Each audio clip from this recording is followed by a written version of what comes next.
Thank you very much. شكرا جزيلا. Please. تفضلوا رجاء.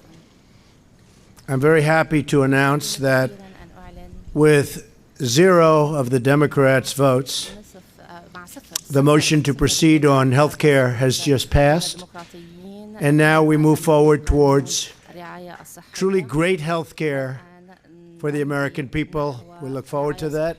This was a big step. I want to thank Senator John McCain, very brave man. He made a tough trip to get here and vote. So we want to thank Senator McCain and all of the Republicans. We passed it without one Democrat vote. And that's a shame, but that's the way it is. And it's very unfortunate. But I want to congratulate American people because we're going to give you great health care. And we're going to get rid of Obamacare, which should have been, frankly, terminated long ago. It's been a disaster for the American people. Thank you very much. Good afternoon, and thank you all for being here. It is my honor to welcome Prime Minister Saad Hariri of Lebanon to the White House. The Prime Minister and I have just concluded an extensive conversation about the challenges and opportunities facing Lebanon and its neighbors. Lebanon is on the front lines in the fight against ISIS, Al-Qaeda, and Hezbollah. The Lebanese people of all faiths are working together to keep their and you know this, and we've been discussing this at great length, their country safe and prosperous. They love their country, and they're going to keep it safe and prosperous. Mr. Prime Minister, I want to commend you and your people for standing up for humanity in a very troubled part of the world. The ties between our two countries stretch back more than a century. Long, long relationships. In 1866, American missionaries founded the American University of Beirut. Now, more than 150 years later, and with ongoing American support, this university continues to educate generations of leaders in the region. Today, our two countries seek to strengthen our relationship in many ways, including the pursuit of stability, mutual prosperity, and peace. What the Lebanese armed forces have accomplished in recent years is very impressive. In 2014, when ISIS tried to invade northern Lebanon, the Lebanese army beat them back. Since that time, the Lebanese army has been fighting continually to guard Lebanon's border and prevent ISIS and other terrorists, of which there are many, from gaining a foothold inside their country. The United States military has been proud to help in that fight and will continue to do so. America's assistance can help ensure that the Lebanese army is the only defender Lebanon needs. It's a very effective fighting force. Threats to the Lebanese people come from inside as well. Hezbollah is a menace to the Lebanese state, the Lebanese people, and the entire region. The group continues to increase its military arsenal, which threatens to start yet another conflict with Israel, constantly fighting them back. With the support of Iran, the organization is also fueling humanitarian catastrophe in Syria. Hezbollah likes to portray itself as a defender of Lebanese interests, but it's very clear that its true interests are those of itself and its sponsor, Iran. I have repeatedly emphasized that Syria's neighbors in the Middle East must take responsibility for helping Syrian refugees until they can return home and rebuild their country. The Lebanese people have led the way, accepting more Syrian refugees per capita than any other nation. It's not even close. I want to thank the Prime Minister and the Lebanese people for giving shelter to those victimized by ISIS, the Assad regime, and their supporters and sponsors, and pledge our continued support to Lebanon. Since the start of the Syrian crisis, the United States has helped Lebanon support Syrian refugees with clean water, food, shelter, and health care. Our approach, supporting the humanitarian needs of displaced Syrian citizens as close to their home country as possible, is the best way to help most people. America is proud to stand with those who have the courage to stand up to terrorism and take responsibility for affairs in their own region. The reliance and resilience of the Lebanese people in the face of war and terror is extraordinary. We honor the citizens of Lebanon who are working to secure a future of peace, stability, and prosperity for their children. Mr. Prime Minister, I'm grateful that you're here today. It's a big day in our country because of the vote that you just heard about. We stood and watched the results on television before coming out, and you found it very interesting, I hope. Yes, I did. And very important. I look forward to working with you to strengthen our partnership and the enduring friendship between the American and Lebanese peoples. Thank you very much, Mr. Prime Minister. Thank you. Good afternoon. I had the honor and the pleasure to hold a very good meeting with President Trump. I appreciate his leadership and the United States leadership in the world today. We discussed the situation in our region and the efforts we in Lebanon are making to safeguard our political and economic stability while combating terrorism. I thank President Trump for his support to our army and security agencies, as well as his support to UNIFIL maintaining peace and stability along our southern border, where our government is committed to the United Nations Security Council Resolution 1701, as well as all resolutions. We also discussed the pressures Lebanon is facing as a result of 1.5 million Syrian displaced in our country. I outlined to President Trump my government vision for dealing with this crisis with the support of the international community. We also discussed economic prospects in Lebanon and our government's effort to jumpstart inclusive economic growth with a particular emphasis on job creation. I thank President Trump and the United States of America for their support to the Lebanese people, striving to keep their country a model of moderation, dialogue, coexistence, and democratic governance in our region. Thank you. Thank you very much.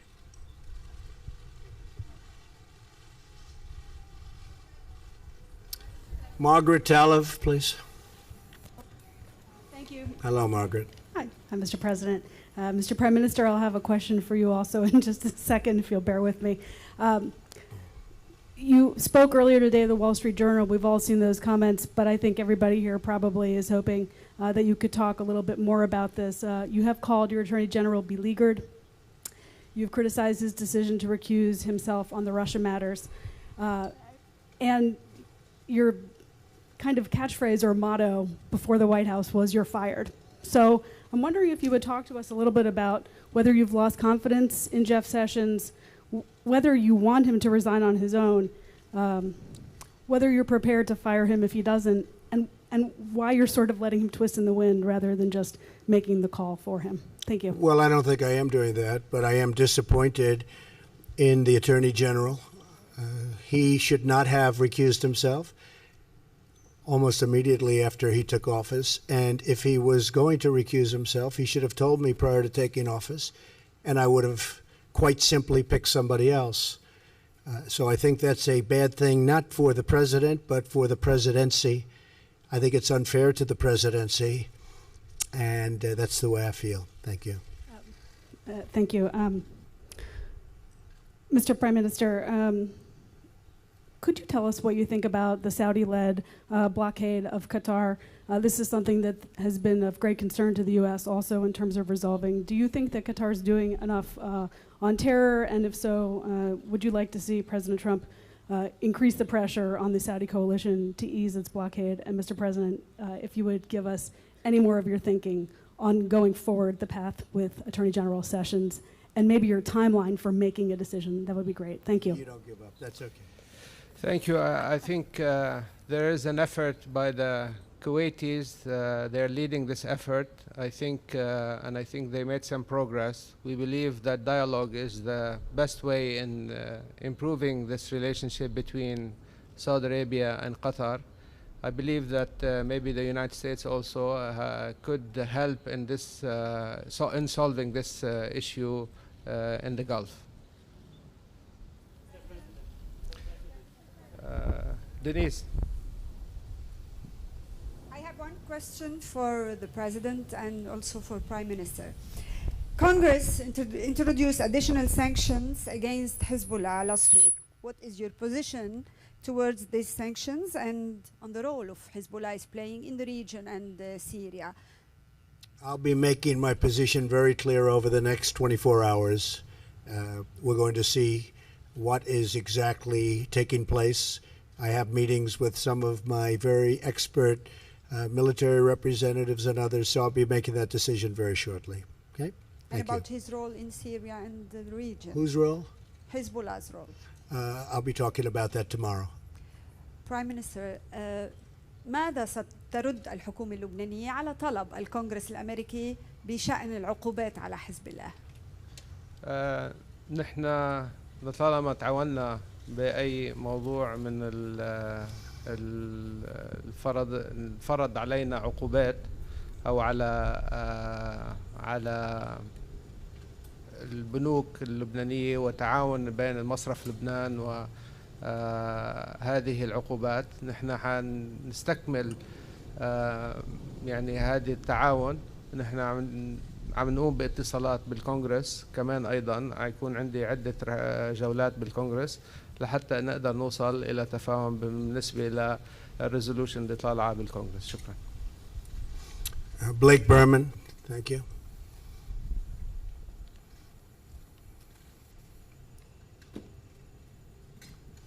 Hello, Blake. President Trump, hello, thank you. Indulge us here for a second. أن تستمع إلينا. هل بإمكانك الشعب الأمريكي يريد أن يعرف هل تشعر بأن المدعي العام يجب عليه why should he remain as the Attorney General? And secondly, on a separate topic with the healthcare vote that just came about, still a long ways to go. At what point do you feel that Republicans, if they can't get something done, should just say, you know what, we gave it a go, let's move on to tax reform instead? Thank you. I want the Attorney General to be much tougher on the leaks from intelligence agencies, which are leaking like rarely have they ever leaked before at a very important level. These are intelligence agencies. We cannot have that happen. You know many of my views in addition to that, but I think that's one of the very important things that they have to get on with. I told you before, I'm very disappointed with the Attorney General, but we will see what happens. Time will tell. Time will tell. On health care, I'm extremely happy that we got this vote. This is, they say, if you look historically, this is the tough vote to get. Now we're all going to sit together and we're going to try and come up with something that's really spectacular. We have a lot of options and a lot of great options. And the Republican senators really went out there. It's not easy when you have 52 senators and you have a block of 48 voting against you. No matter what it is, no matter how good it sounds, it's very hard to get the kind of numbers that we got. We ended up with 51 votes, 51 to whatever. I don't know what it is. Yeah, 51 to 50. So we had two Republicans that went against us, which is very sad, I think. It's very, very sad for them. But I'm very, very happy with the result. I believe now we will, over the next week or two, come up with a plan that's going to be really, really wonderful for the American people. Obamacare is a disaster. It's failing on every front. It's too expensive. It gives horrible coverage. It was gotten by a lie 28 times. It was a lie. You can keep your doctor. You can keep your plan, all lies. And the people are sick of it. And we're going to come up with a great health care that satisfies the needs of the people that we serve, which is the people of the United States. I will say, and I said it right at the beginning, health care is always difficult because you have to weed a very, very narrow path, like a quarter of an inch wide, right down the middle. And if you go a little bit too far right, you lose 3 people on the left. And if you go a little bit too far left, you lose 5 people on the right. It is a very, very complex and difficult task, but it's something I actually know quite a bit about. I want to just thank some of the Republican senators who were really fantastic in getting us here, particularly John McCain for making the trip. But I think you're going to have a great health care. This is the beginning of the end for the disaster known as Obamacare. Thank you very much. And, Mr. President.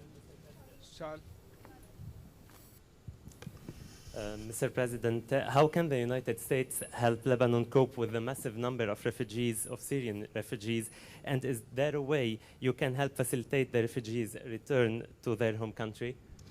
Well, we are helping, and one of the things that we have made tremendous strides at is getting rid of ISIS. We have generals that don't like to talk, they like to do, and we were with General Mattis last night, and the success they've had against ISIS is extraordinary. We've made more progress in the last 4 or 5 months than previous, really, I could say the previous administration made in 8 years. And then we have to see what we have to see. But I will tell you, ISIS in Syria, ISIS in Iraq, ISIS in other locations, we have made tremendous strides. Our military is an incredible fighting force. And as you know, I let the commanders on the ground do what they had to do. Before, they used to have to call in this beautiful house and speak to people that didn't know what was happening, where they were, what locations, practically probably never heard of the countries they were talking about or the towns. I let the generals do what they had to do. And we have made tremendous plans. We were discussing it just before. We have made tremendous gains with respect to ISIS in Syria, Iraq, and other places. Thank you. Thank you. Dr. Rais. Assad? I'm not a fan of Assad. Okay? He will tell you that because we hit 58 out of 58. Or you could even say 59 out of 59 when we launched the Tomahawk missiles. No, I am not a fan of Assad. I certainly think that what he's done to that country and to humanity is horrible. So I have been saying that for a long time. I am not somebody that will stand by and let him get away with what he tried to do. And he did it a number of times when President Obama drew the red line in the sand. And then he should have crossed that red line because some horrible acts against humanity took place, including gas and the killing through gases. That was a bad day for this country. And I'd go a step further that had President Obama gone across that line and done what he should have done, I don't believe you'd have Russia, and I don't believe you'd have Iran to anywhere near the extent, and maybe not at all, in Syria today. Okay? Thank you very much. دولة الرئيس السؤال لك كمان حكي كثير عن خفض الميزانية ميزانية الدعم الأمريكية للبنان بعد اللقاءات اللي عملتوها هل أنتم مطمئنين لاستمرار هذا الدعم خصوصي للجيش اللبناني؟ نحن مطمئنين إن شاء الله وكان في حوار واضح وصريح مع فخامة الرئيس وإن شاء الله الدعم للجيش اللبناني حيكمل مثل ما كان بإذن الله. حيكون دعم مثل الدعم السابق اللي كان يجي على لبنان للجيش اللبناني وللقوى الأمنية وان شاء الله يعني هيدا شيء الجيش الامريكاني والجيش اللبناني هن اللي بيقرروا بنوع الاسلحه ونوع التدريبات اللي هن بحاجه لهم. شكرا. Thank you very much, everybody. Appreciate it. Thank you. Thank you so much. Mr. Prime Minister, thank you.